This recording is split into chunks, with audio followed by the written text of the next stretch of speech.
I wonder when the last time was that you had a really good cry.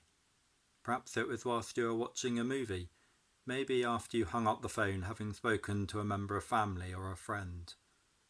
I can honestly say that as a slightly emotionally retarded man, there have only been a handful of times in my adult life when I've cried.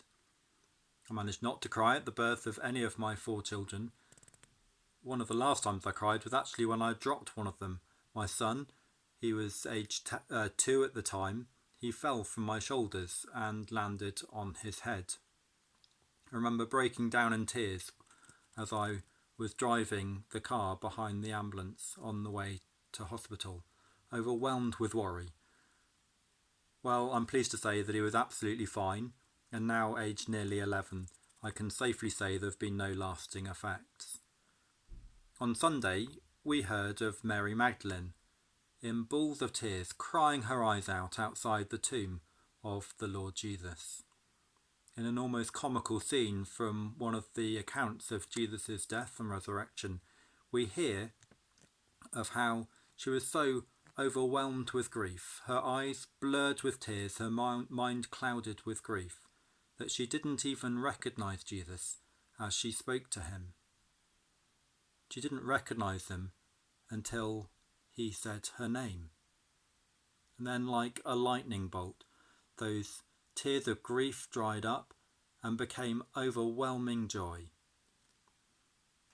As we celebrate the good news of Jesus, we remember that Jesus is alive.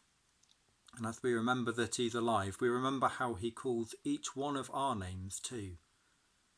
Sometimes we can let our emotions or our preconceptions cloud our minds, and it means that we don't hear God.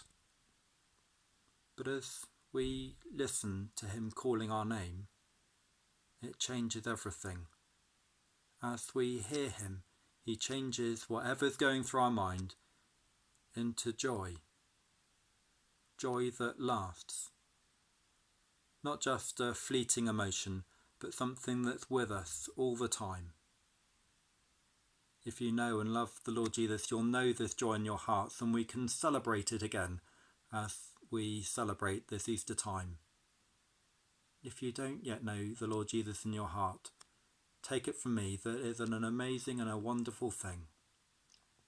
It's a joy that even a lockdown like this can't take away from us.